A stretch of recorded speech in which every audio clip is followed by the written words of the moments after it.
Bismillahirrahmanirrahim. Alhamdulillahirabbil alamin.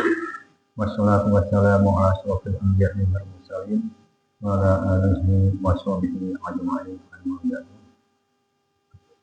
Bapak-bapak, ibu-ibu, jamaah subuh rahimakumullah. Sebelumnya marilah kita bersama-sama memanjatkan puja dan puji syukur kita kehadirat Allah Subhanahu wa taala, yang mana atas limpahan rahmatnya, karunia-Nya, sehingga akhirnya kita bisa berkumpul bersama-sama di masjid yang insya Allah penuh berkah ini untuk bisa melaksanakan sholat subuh berjamaah, dan sekaligus kita melaksanakan salah satu kewajiban kita di bulan Ramadan, yaitu saum Ramadan. Mudah-mudahan segala aktivitas kita di bulan Ramadan ini, seluruh ibadah-ibadah amal kebaikan kita di bulan Ramadan ini senantiasa diberkahi Allah Subhanahu wa taala. Amin amin ya rabbal alamin. Salawat serta salam semoga tetap tercurahkan kepada junjungan kita Nabi besar Muhammad Shallallahu Alaihi Wasallam, kepada para keluarganya, para sahabatnya, dan insya Allah akan sampai kepada kita selaku penerus risalahnya. Amin amin ya rabbal alamin. Para jamaah subuh rahimakumullah, marilah kita merefresh sebentar ya, mengingat-ingat kembali bahwasannya barang siapa melaksanakan saum Ramadan dengan penuh keimanan dan penuh pengharapan, niscaya Allah akan mengampuni seluruh dosa-dosa kita. Artinya apa? Seluruh dosa-dosa kita di tahun yang lalu diampuni. Tapi perlu kita ingat bahwa untuk memperoleh ampunan dosa yang sekian besar ini, ya tentunya tidaklah mudah.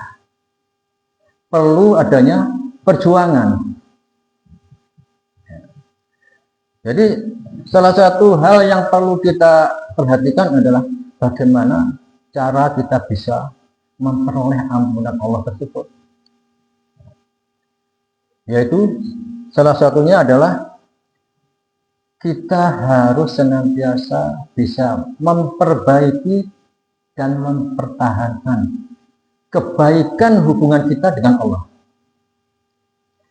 Dan yang kedua, kita harus mampu memperbaiki dan mempertahankan hubungan kita dengan sesama manusia. Abu minallah dan abu minanas. Jadi di bulan Ramadan ini, mari kita perbaiki hubungan kita dengan Allah, yaitu dengan melakukan ibadah-ibadah. Kita perbanyak ibadah. Kita bermunajat kepada Allah, berzikir kepada Allah, memohon ampunan dari Allah. Di samping itu juga kita harus memperbaiki hubungan kita dengan sesama kita. Yaitu kita akan memohon ampun, meminta dihalalkan atas segala kesalahan-kesalahan kita. Kalau ini sudah kita capai, insya Allah, maka apa yang kita harapkan, yaitu ampunan Allah, itu akan kita dapatkan, insya Allah. Baik, itu sebagai pembuka. Pada pagi hari ini saya akan menyampaikan sebuah topik, yaitu pandangan Islam tentang rezeki. Jamaah subuh rahimakumullah, rezeki itu adalah berasal dari kata ar-rizq, yang maknanya adalah akto, yaitu memberi sesuatu. Jadi makna rezeki itu sebenarnya memberi sesuatu. Bahkan tidak bisa kita hitung banyaknya. Tetapi berjalannya waktu, ternyata orang-orang sekarang itu lebih agak-agak menyempitkan. Oh, waduh, belum rezeki. Loh, padahal Sudah banyak rezeki yang telah Allah berikan. Jadi bukan hanya sekedar uang saja. Bahkan kita pada waktu bangun tidur, ya, tadi itu sampai saat ini mungkin sudah beribu-ribu rezeki Allah yang sudah kita nikmati.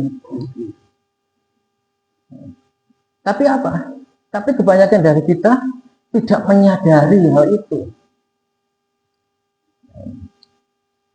Sebagai contoh ya, rezeki yang mungkin tidak kita sadari. Kita nggak nyadari bahwa itu adalah sebuah rezeki. Ini sewu, ya. Ngentut misalkan. Ngentut itu sesuatu yang biasa kan, keluar angin juga gitu aja. Padahal itu merupakan sesuatu rezeki yang luar biasa dari Allah. Karena kita istilahnya tidak menyadari bahwa itu kentut itu adalah merupakan suatu kenikmatan atau rezeki. Sehingga kadang kita lupa. Lupa untuk apa? Untuk bersyukur pada Allah. Ini kita bisa buktikan ya. Kira-kira ngentut itu bersyukur apa enggak? Coba seandainya kita itu berada di suatu perkumpulan dengan saudara-saudara kita misalnya ngumpul-ngumpul, ya, anggaplah kita nanti pelakunya. Kita lagi kumpul-kumpul, kemudian perut kita itu terasa senang, ada sesuatu yang mendorong. Nah, mau nggak mau dia tuh kok memaksa untuk keluar, artinya bunyi, misalkan gitu. Ya, bunyi kentut itu. Apa reaksi kita pada saat itu? Di depan orang banyak.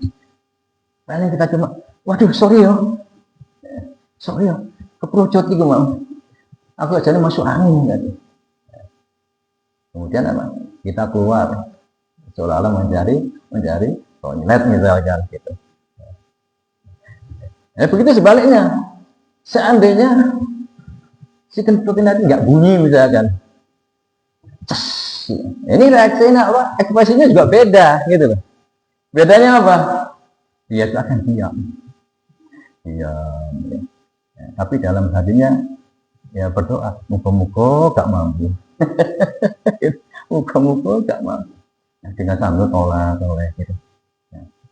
Nah, sementara orang-orang yang lain pada bingung. Dari dua ekspresi ini bisa kita lihat, ya, secara kasat mata nggak tahu kalau dia itu bersyukur dalam hati kita nggak tahu ya. Tapi dalam kasat mata itu kebanyakan dari kita, jangan itu jarang sekali bersyukur ya kan nggak ya. Alhamdulillah, baru kita minta maaf lah. Alhamdulillah, cemburuannya yo, atau kumulas semua. Gitu. Dari sini ya, itu menunjukkan bahwa sebenarnya kentut meskipun kuat angin itu adalah suatu nikmat, ada suatu rezeki yang diberikan oleh Allah. Coba seandainya kita nggak bisa kentut, ayo 1 hari, 3 hari, 5 hari, seminggu, mungkin perlu kita akan kembung, bahkan sampai keras mungkin, dan bisa membahayakan diri kita. Perlu itu wakaf kan, jadi membahayakan, bisa menekan diafragma, akhirnya kita susah bernapas, akhirnya apa? Suplai O2 ke jantung berkurang. Nah, ini bisa menimbulkan kematian. Nah, ini kalau orang Jawa bilang itu istilahnya apa? Angin duduk. Ya. Ini kalau perut yang keras. Nah, kalau bannya mobil keras itu gampang, kita tinggal cari copnya, pites ventilin, udah kempes. Ya. Tapi kalau perut susah, kadang bingung nyari minyak tanah sebronyong, kadang cari daun apa simbuan dan lain sebagainya, bahkan sampai ke dokter opname. Itulah, maka apapun yang diberikan Allah, ya sekecil apapun itu pasti bermanfaat bagi kita dan wajib kita syukuri. Contoh yang kedua, misalkan yang mungkin juga kita tidak menyadari bahwa itu adalah suatu rezeki, musibah misalkan. Musibah itu harusnya ya kita mensyukuri juga. Tapi memang di mata kita musibah itu adalah kita petani, ya bongkar ya. Ya, di samping dibalik musibah itu ya, itu kalau kita itu memang orang-orang beriman, kita menghadapi musibah itu pasti kita akan jadikan sebagai sebuah ujian paling besar. Kalau kita diberikan harta mungkin ya habis. Kalau nggak habis paling ya seumur kita. Tapi kalau ampunan Allah yang kita bawa sampai yaumul akhir, ya. Disinilah pentingnya bahwa sekecil apapun yang diberikan Allah, ya, itu kita harus bersyukur kepada Allah. Ini sebagaimana Rasulullah bersabda, ya. Ini diriwayatkan dari Abu Hurairah radhiyallahu anhu, dari Nabi Shallallahu alaihi wasallam bersabda, tidaklah seseorang itu ditimpa musibah baik berupa rasa lelah, rasa sakit, rasa khawatir, rasa sedih, maupun rasa gelisah, sampai pun duri yang melukainya, ya, melainkan dengannya. Kemudian selanjutnya, bagaimana dengan bekerja, Pak? Bukankah bekerja itu juga bisa mendatangkan rezeki? Gitu. Memang, ya. Di dalam kita bekerja itu kita bisa mendapatkan rezeki, bisa mendapatkan uang. Tapi apakah selalu kita bekerja itu mendapatkan uang? Faktanya itu tidak selalu. Ya. Ada banyak dari saudara-saudara kita sudah bersusah payah bekerja, tapi sehari bekerja ternyata tidak membawa apa-apa.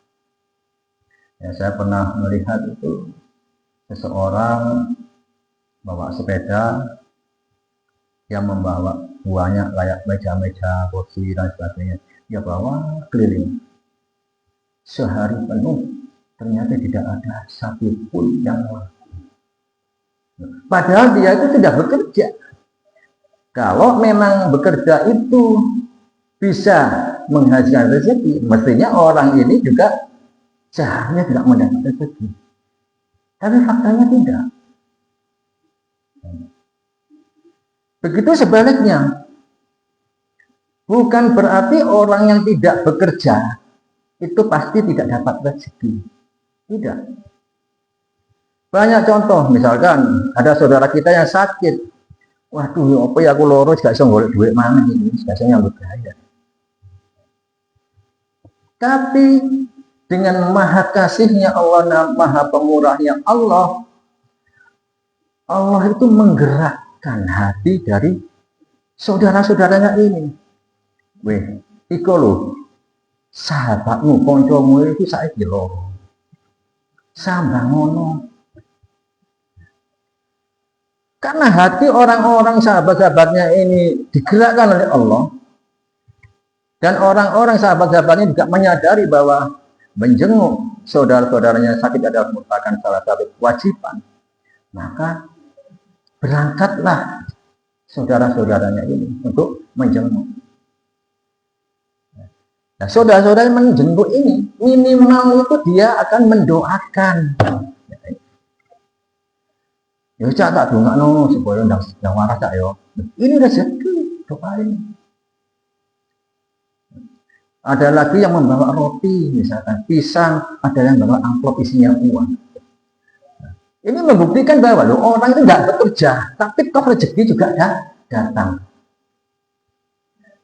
Kenapa demikian? Ya. Karena bekerja itu bukan merupakan sebab datangnya rezeki. Jadi yang menjadi sebab datang rezeki hanyalah Allah. Arizku biyadillah. Sesungguhnya rezeki itu ada di sisi Allah. Sementara bekerja itu adalah hal-hal, ya, kondisi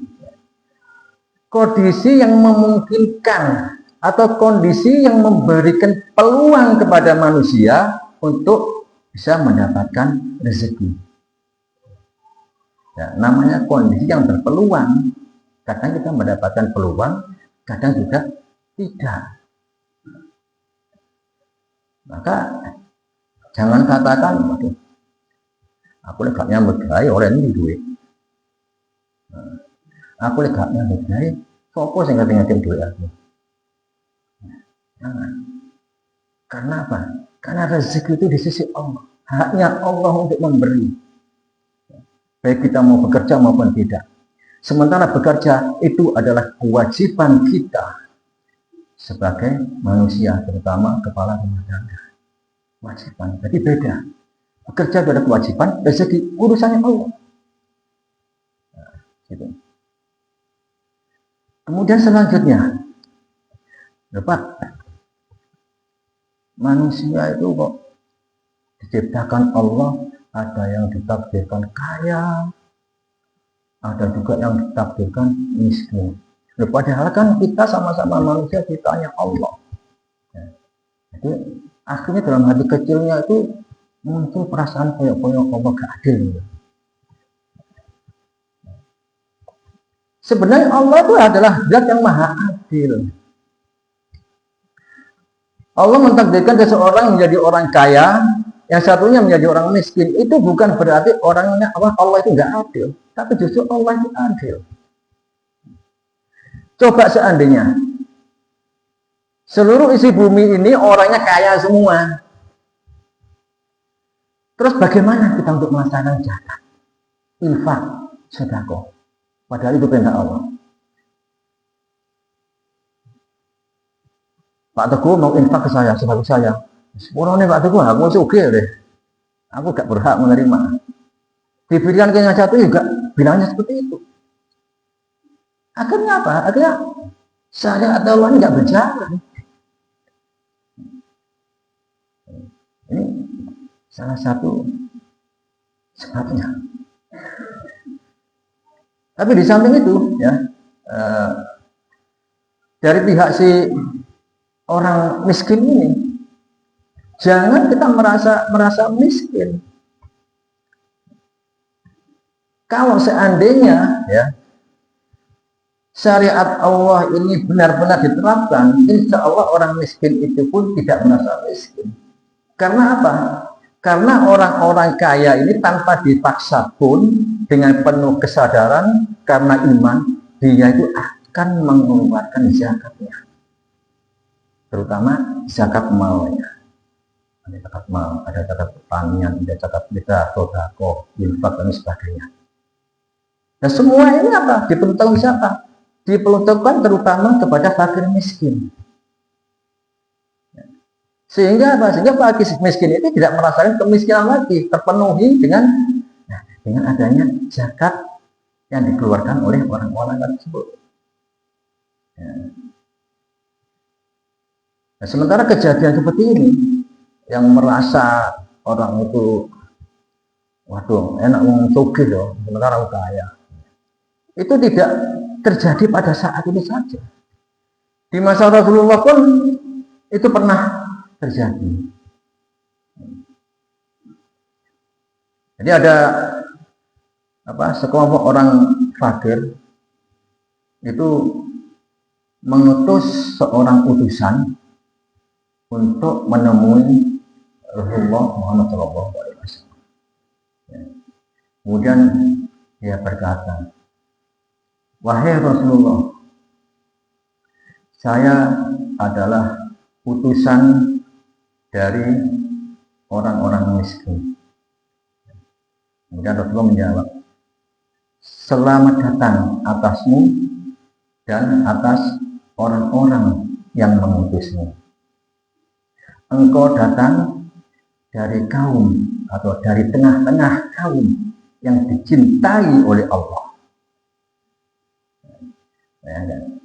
Jadi orang miskin, orang fakir miskin adalah kaum yang dicintai oleh Allah. Ini sudah merupakan suatu derajat yang lebih. Kemudian si orang fakir ini berkata, wahai Rasulullah, orang kaya enak, dia bisa melakukan semua ibadah. Dia bisa pergi haji, dia bisa berinfak, bersedekah, berzakat, dan lain sebagainya. Sementara kami tidak bisa, tidak mampu untuk melakukan itu, wahai Rasulullah. Kemudian Rasulullah berkata, wahai orang-orang fakir, sampaikanlah kepada kaum, bersabar dan ikhlaslah, niscaya kalian akan mendapatkan 3 kebaikan, 3 keutamaan. Yang pertama adalah orang fakir, ya, terutama orang fakir yang mukmin, ya, itu kelak di surga akan dimasukkan oleh Allah ke dalam kamar yang terbuat dari yakut merah yang bersinar, yang mana penghuni dari kamar itu adalah para nabi dan para syuhada, orang-orang yang mati syahid, dan juga orang-orang fakir miskin yang mukmin. Ini keutamaan orang fakir yang pertama. Keutamaan orang fakir yang kedua adalah orang fakir itu akan dimasukkan surga lebih dahulu daripada orang-orang kaya dengan jeda kisaran 500 tahun. Kemudian keutamaan yang ketiga, apabila orang fakir yang mukmin ini melakukan amalan kebaikan, amal soleh, niscaya orang-orang kaya tidak akan mampu mengejar pahalanya. Ini bisa ada sebuah contoh dari hadis yang diriwayatkan Zaid bin Aslam. Sedekah 1 dirham itu lebih utama dari 100.000 dirham. Itu kata Rasulullah. Kemudian para sahabat bertanya, kok bisa? Ya, orang kaya bersedekah 100.000 dirham dari kekayaan yang sangat-sangat melimpah.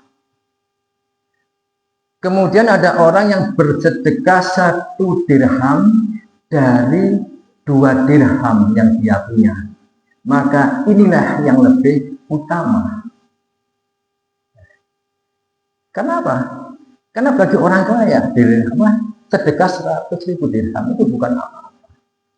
Kalau kita misalkan punya uang bertriliun-triliun, kita cuma sedekah misalkan 100 juta. Itu bukan apa-apa. Mudah, hitungannya kayak tuku tempe gitu bagi orang kaya itu.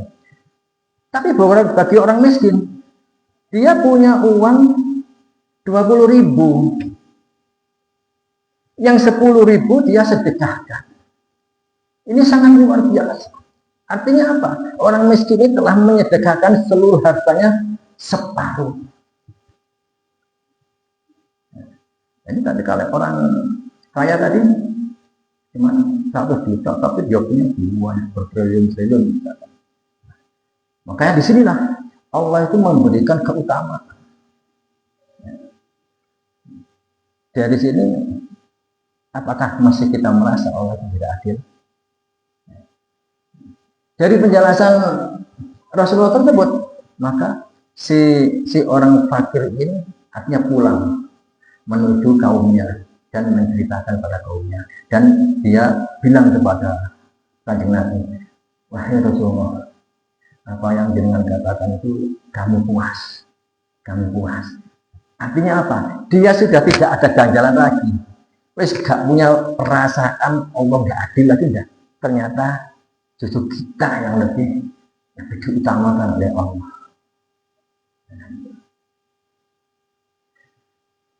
Para jamaah subuh rahimakumullah. Mungkin sedikit ini yang bisa kami sampaikan ya. Kami berharap ya kepada terutama diri saya sendiri bahwa rezeki itu hanyalah milik Allah. Rezeki itu adalah haknya Allah. Sementara bekerja itu bukanlah sebab dari turunnya rezeki, tapi bekerja itu adalah merupakan suatu kondisi yang memungkinkan, yang memberikan peluang kepada kita untuk bisa mencapai rezeki Allah. Yang ketiga, sekecil apapun ya rezeki yang diberikan oleh Allah itu patutlah kita syukuri ya, karena rezeki itu bukan hanya berupa materi, tapi masih banyak lagi macam-macam rezeki.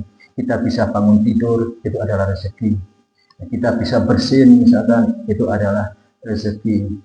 Kita mempunyai anak-anak yang solehah, itu juga rezeki. Masih banyak lagi, kita nggak akan bisa menghitungnya.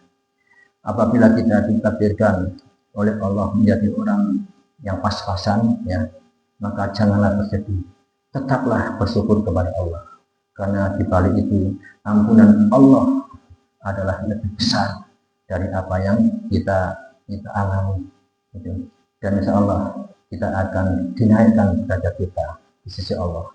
Dan akhirnya kita tutup kajian pada pagi hari ini dengan bacaan istighfar 3 kali dan diakhiri dengan doa kafaratul majelis. Astaghfirullahaladzim, astaghfirullahaladzim, astaghfirullahaladzim. Subhanakallahumma wa bihamdik, asyhadu an la ilaha illa anta, astaghfiruka wa atubu ilaik. Wassalamualaikum warahmatullahi wabarakatuh.